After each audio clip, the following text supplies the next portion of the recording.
Bismillahirrahmanirrahim. Alhamdulillahi rabbil alamin. Wa sallallahu wa sallam ala sayyidina Muhammadin asyrafil mursalin wa ala alihi wa sahabatihi at-tayyibin at-tahirin. Allahumma la sahla illa ma ja'altahu sahla wa anta taj'alul hazna idza syi'ta sahla. Allahumma 'allimna ma yanfa'una wanfa'na bima 'allamtana wa zidna 'ilma ya rabbal alamin. Allahumma rzuqna al-ikhlasa fin niyyati wal qawli wal 'amali lillahi ta'ala. Qala al-muallifu rahimahullah, mas'alatun ya'taridul ba'du ala bayani tanzihi lil 'awammi. Sebagian orang menolak, protes ketika dijelaskan ala bayani, ketika dijelaskan at-tanzihi akan akidah tanzih lil awami, terhadap orang-orang awam. Jadi begitu, paham itu permasalahannya.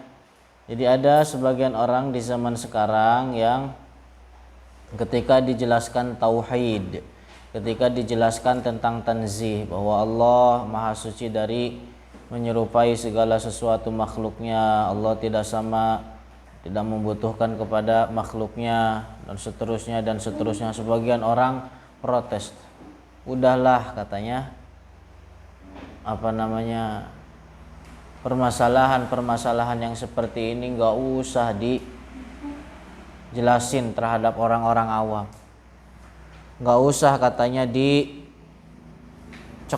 atau diajarkan terhadap orang-orang awam. Pernah dengar yang begitu? Pernah dengar? Udahlah katanya, ibu-ibu yang tua-tua begitu, nenek-nenek kalau mau ngaji ajarin aja tentang cerita-cerita, tentang kisah-kisah atau apa, nggak usah diajarkan yang begini-begini, nggak usah diajarkan tentang tanzih. Itu orang, mana jawabannya? Itu orang buta, itu orang protes ketika dijelaskan begitu. Orang tidak tahu hakikat, tidak tahu keadaan, tidak tahu bagaimana posisi umat saat ini. Kenapa golongan Wahabiyah, Mujassimah, Musyabbihah merabak, menjamur semakin banyak di zaman sekarang? Ya karena mindsetnya masih begitu, pola pikirnya masih seperti itu. Kenapa ada orang yang masa-masa pensiun? Kalau lihat kota-kota besar begitu, masa-masa pensiun umur 40, 50 merasa udah mengedepankan akhirat, hingga akhirnya pengen belajar ilmu agama, tapi yang didapat adalah mereka belajar terhadap orang-orang Wahabi.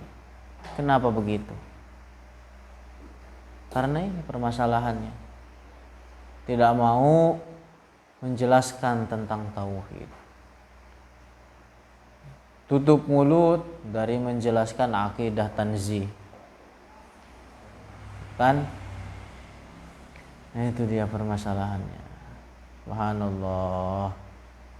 Kenapa ketika ada anak muda yang berusaha bahasanya hijrah, mereka terjerumus ke dalam akidah Wahabi yang jelek? Karena ustadz ahlul haq, kiai ahlul haq jarang menjelaskan tentang tauhid, jarang menjelaskan tentang tanzih. Makanya sering Syekh memberi nasihat kepada kita, berbicaralah tauhid dimanapun dan kapanpun. Tauhid begitu. Ngobrol sama ibu-ibu, jelaskan bahwa Allah tidak menyerupai segala sesuatu makhluknya. Allah bukan benda, Allah tidak disifati dengan benda. Apa Allah tidak disifati dengan sifat-sifat benda? Allah tidak membutuhkan kepada makhluknya. Allah tidak berada di langit. Allah tidak berada di langit, tidak bersemayam di atas arsy. Allah tidak di mana-mana. Tapi keyakinan umat Islam adalah Allah ada tanpa tempat. Allah ada sebelum terciptanya tempat, kemudian setelah Allah menciptakan tempat tetap ada tanpa tempat, karena Allah tidak berubah. Karena berubah adalah tanda terbesar dari suatu makhluk, ciri terbesar dari suatu makhluk. Sesuatu yang berubah pasti membutuhkan kepada yang merubah, dan sesuatu yang membutuhkan kepada yang lain pastilah lemah, dan yang lemah tidak layak untuk menjadi Tuhan. Begitu dijelaskan dimanapun kapanpun. Lagi misalkan Zia pulang kampung ke Aurgelis, naik taksi dari Bendungan, jelasin nama supir taksinya tentang hal-hal begini, ya kan? Langsung bukan dengan mukadimah ngomong gimana awal-awalnya mah. Jadi obrolan apapun ketika kalian ngobrol dengan orang-orang baru, ya awalnya mah ngobrol aja, ikutin, kemudian setelah itu ketika menemu celah yang pantas, yang bagus, masukin tauhid gitu. Nah, jadi itu. Nah, bantahan kita gimana? Ar-raddu inna awwala ma yajibu 'alal 'abdi, sesungguhnya hal pertama ma yajibu 'alal 'abdi, apa yang diwajibkan atas seorang hamba, al-ilmu billah, adalah mengenal, beriman terhadap Allah. Jadi itu adalah hal pertama yang wajib diketahui seorang hamba, adalah beriman, mengenal terhadap Allah. Bagaimana cara seseorang beriman terhadap Allah? Awwalu ma yajibu 'alal 'abdi al-ilmu billahi wa rasulihi wa dinihi. Itu perkataan Al-Imam Abul Hasan Al-Asy'ari. Beliau mengatakan awwalu ma yajibu 'alal 'abdi, hal pertama yang wajib bagi seorang hamba adalah al-ilmu billah, mengenal terhadap Allah, beriman terhadap Allah, mengetahui terhadap Allah. Kemudian wa rasulihi, dan rasulnya Allah Muhammad, wa dinihi, dan agamanya Islam. Dalam nazam dikatakan juga gimana? Awwalu wajibin 'alal insani ma'rifatul ilahi bistiqani. Banyak hal-hal yang menunjukkan bahwa ilmu tauhid adalah hal yang pertama harus didahulukan dibandingkan dengan yang lainnya. Tadi perkataan Al-Asy'ari. Kemudian terus wa minal ilmi billahi ma'rifatu, dan diantara mengenal terhadap Allah adalah mengetahui anallaha ta'ala la yushbihu syai'an min khalqihi, bahwa Allah tidak menyerupai sesuatu apapun min khalqihi, dari makhluknya, fi zatihi, baik dalam zatnya, wa sifatihi, dan sifat-sifatnya, wa af'alihi, dan perbuatan-perbuatannya. Jadi ketika dikatakan zatullah, itu maknanya adalah haqiqatullah allazi la yushbihul haqa'iq, hakikat Allah yang tidak menyerupai segala hakikat yang ada.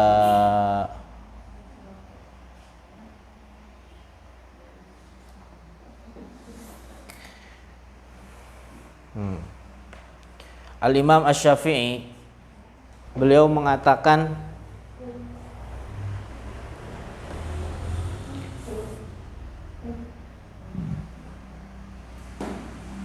ahkamna dzaka qabla hadza. Jadi ketika beliau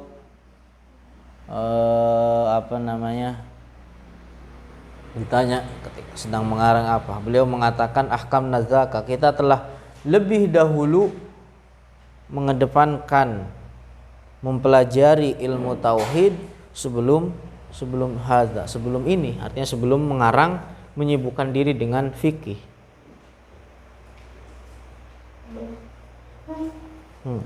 Banyak perkataan-perkataan ulama 4 mazhab di dalam mensucikan Allah dari menyerupai segala sesuatu pada makhluknya. Ada tanpa tempat dan tanpa arah. Qala ta'ala fa'lam annahu la ilaha illallah.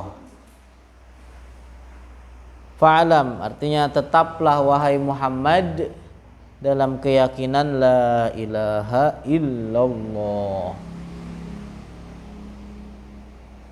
Wa qala ta'ala laisa kamitslihi syai', dan firman Allah laisa kamitslihi syai', bahwa Allah tidak menyerupai segala sesuatu dari makhluknya.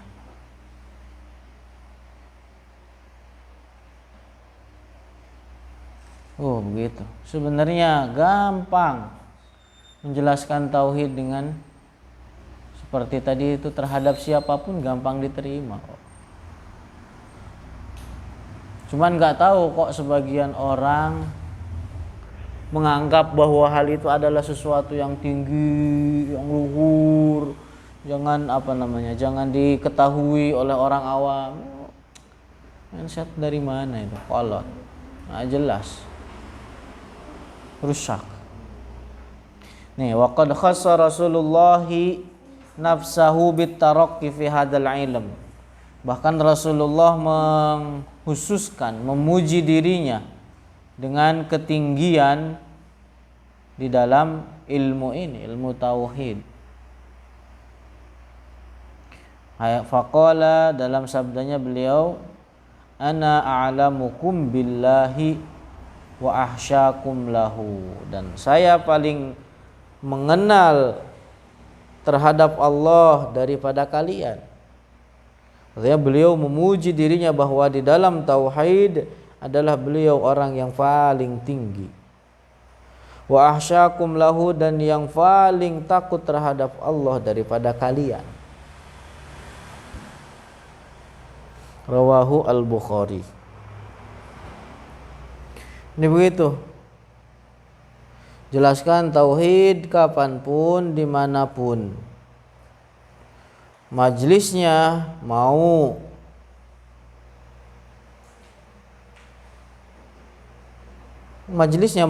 nikahan, dijelaskan tentang tauhid, bahwa yang menjamin kehidupan bahagiaan bagi suami istri adalah tauhid. Tauhid yang sama. Betapa banyak orang yang pisah antara suami istri karena sebab akidahnya beda. Sunatan, hajatnya sunatan, jelaskan tauhid. Hajatnya apalagi? Lahiran, jelaskan tauhid. Apapun itu munasabahnya, jelaskan tauhid. Jelaskan tauhid.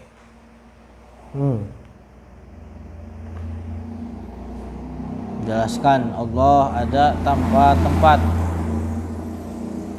Qala al-Junaidul Baghdadi, kemudian telah berkata al-Imam al-Junaidul Baghdadi, Sayyidut Ta'ifatus Sufiyyati fi asrihi, at-tauhidu ifradul qadimi minal muhdasi, bahwa tauhid adalah ifradul qadim, mensucikan al-qadim, yaitu Allah, minal muhdasi, dari menyerupai segala sesuatu yang baharu, makhluk. Wa tarku bayani tanzihi, dan konsekuensi dari meninggalkan pelajaran penjelasan tanzih, yatasabbabu itu dapat menyebabkan ayyarujat tashbihu 'alal awami, merabak tersebarnya akidah tasbih terhadap orang-orang awam.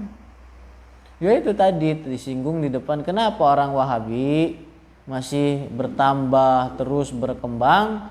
Ya karena uangnya meneng-meneng bae, orang sing sehatnya meneng-meneng bae ya.